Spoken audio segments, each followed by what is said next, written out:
Bonjour les amis, j'espère que vous allez tous très bien. Très content de vous retrouver pour cette nouvelle vidéo. On est à la fin de la pré-saison du FC Barcelone. Donc aujourd'hui, j'avais envie de faire une vidéo 5 enseignements à retenir de la pré-saison en général du côté du Barça.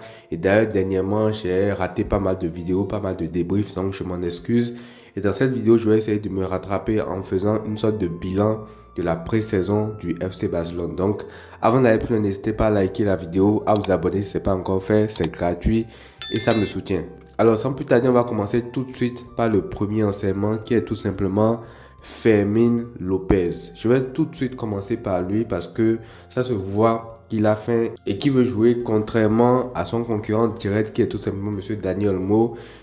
Qui certes a montré de belles choses aussi. Je ne dis pas que voilà, il faut voilà l'incendier et tout. Et je trouve d'ailleurs même qu'on est un peu plus tué avec lui. Mais je pense que il a fait de très bonnes choses lors de la pré-saison, mais il n'a pas été assez tueux. Et d'ailleurs actuellement, je pense qu'il souffre déjà d'une surcharge alors que la saison n'a pas encore commencé. Certes, je ne pense pas que ce soit très grave. Mais s'il doit refaire la même saison que l'année dernière, je pense que Fermín López passera devant lui en fait.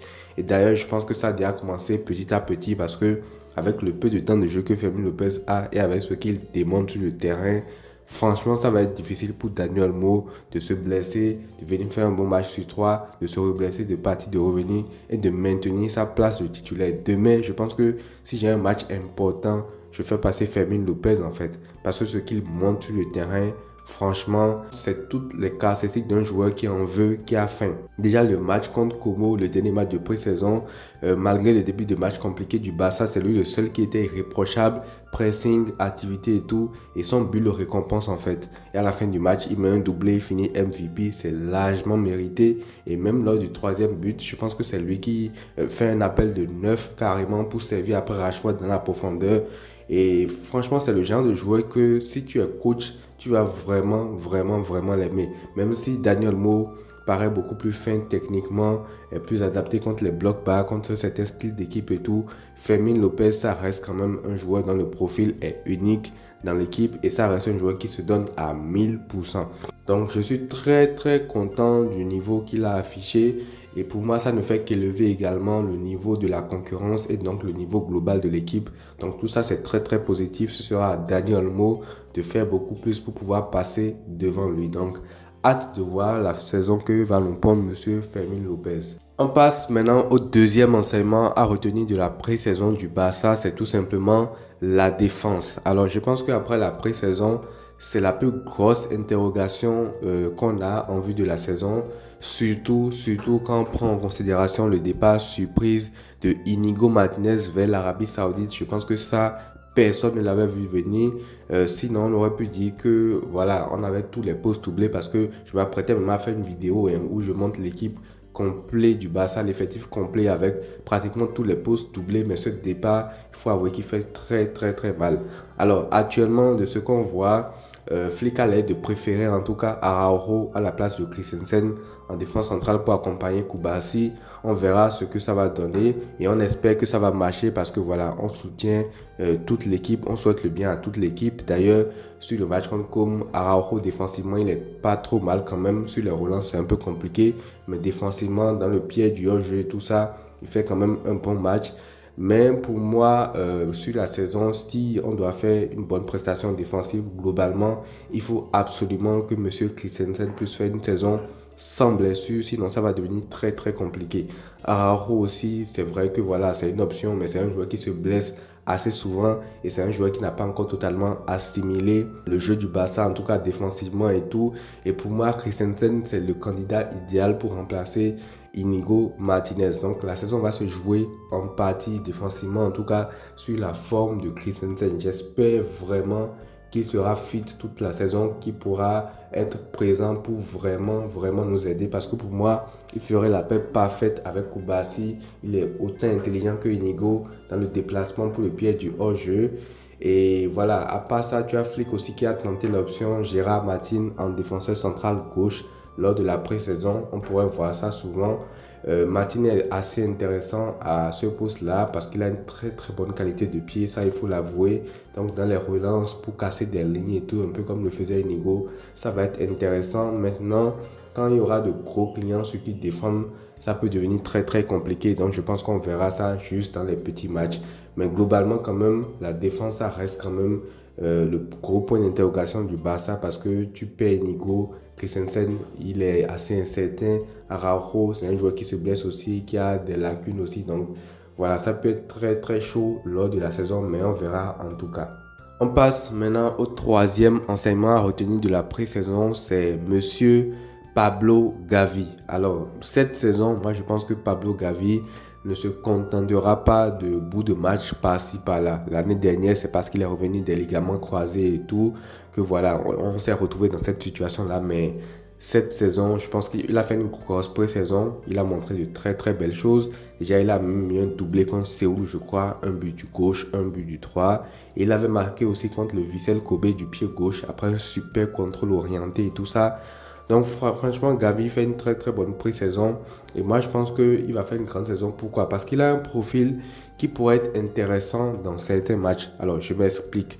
Chaque fois qu'il est rentré en jeu, en fait, peu importe avec qui, que ce soit Casado, qui l'a accompagné, tu sens que le Barça subit quand même beaucoup moins de vagues parce qu'on sait que le Barça joue un jeu quand même assez haut et comme tu n'as pas vraiment un numéro 6 dans l'équipe type du Barça, si on suppose que l'équipe type par exemple au milieu c'est Olmo, Pedri, Frenkie de Jong, voilà, des fois on se fait trouver très très facilement en transition.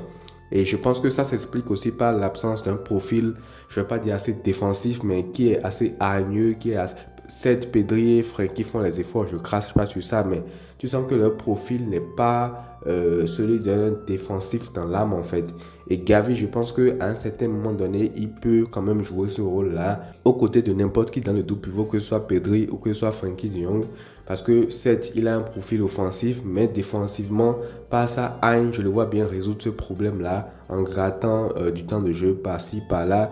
Et même dans certains matchs qui sont peut-être un peu moins relevés, l'associer avec Casado dans le double pivot, ça peut être très très intéressant également parce que ça reste deux joueurs qui sont hyper complémentaires. D'ailleurs, on l'a vu, généralement en deuxième mi-temps, c'est les deux qui rentraient à la fois. Et les matchs ont été très très bien maîtrisés, surtout dans l'aspect défensif où le Barça se fait de moins en moins trouver. Donc voilà, globalement en tout cas, Gavi, très bonne pré-saison. Je pense que tout le monde sera d'accord avec moi pour le dire. Et je pense, comme je l'ai dit, qu'il fera une meilleure saison que l'année passée. Donc j'ai hâte également de voir ce que Gavi va donner sur le terrain la saison prochaine.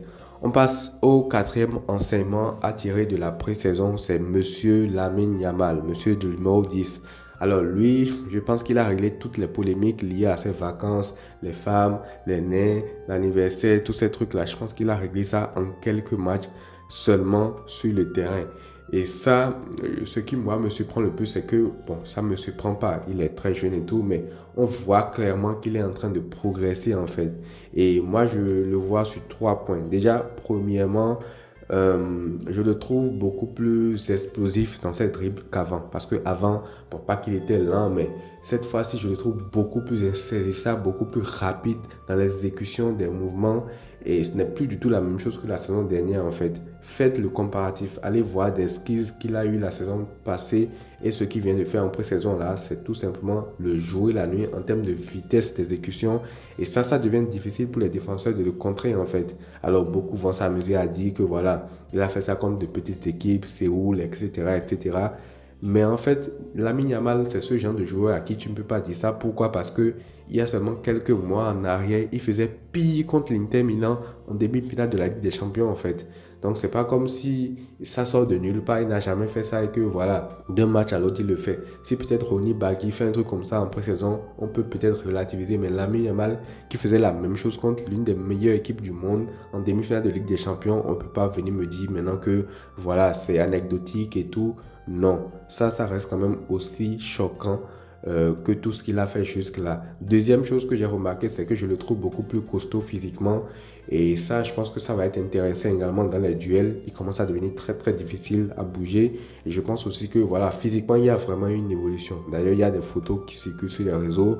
On voit physiquement Lamine Yamal, ce qu'il était au début et ce qu'il est aujourd'hui. C'est le jour et la nuit. Donc, il est en train de progresser physiquement. Et pour un ailier, ça reste important parce que certains latéraux, certains défenseurs s'amusent souvent à vouloir jouer sur l'aspect physique en voulant bouger l'ailier quand il n'y arrive plus techniquement et tout. Et pour finir, il est en train de progresser. Ça, je pense que tout le monde est en train de le voir. Déjà, on le voyait en fin de saison passée. Mais là, sur la pré-saison, ça devient beaucoup plus flagrant. Et d'ailleurs, le deuxième but qu'il met contre Com, par exemple, c'est les buts qu'il met à l'entraînement avec le Barça, en fait. Pour ceux qui suivent les vidéos du club sur Instagram, sur les réseaux et tout, c'est exactement le genre de but qu'il met à l'entraînement. Et je pense que cette saison, ça sera sa meilleure saison statistiquement. Et ce qui va nous montrer tout au long de la saison, je pense que on n'a encore jamais vu ça. On passe maintenant au cinquième et dernier enseignement. Alors, j'ai mis pas mal de joueurs ensemble ici, mais je veux parler tout simplement des recrues. Déjà, on va commencer par Yohan Garcia. Alors, tout ce que je dirais, ça va rester à confirmer parce que voilà, c'est les matchs de pré-saison et tout, on le rappelle. Mais sur sa ligne, je le trouve quand même assez bon. Il a été intéressant. Il a fait quelques bonnes parades, des 1v1 par-ci, de très très bons arrêts par-là. Donc voilà, sur ce point-là, sur sa ligne, je le trouve quand même assez rassurant. Mais là où il m'a le plus surpris, moi, c'est dans ses relances en fait. Je ne soupçonnais absolument pas cette capacité de relance-là de sa part. Il dégage un calme, une sérénité dans ses relances que je ne soupçonnais absolument pas parce que voilà, l'Espagnol ne les a pas regardé des masses non plus. Et la seule fois où moi je l'ai vraiment vu, c'était contre le Real Madrid et c'était par rapport aux arrêts. Mais là, je pense que les relances, c'est vraiment propre. Et à part ça, il commence vraiment à capter son rôle dans l'équipe de Hansi Flick, c'est-à-dire sortir assez tôt quand il le faut, un peu comme Chesney le faisait également à l'époque et tout. Deuxième recrue, on va parler de monsieur Ronny Bargi.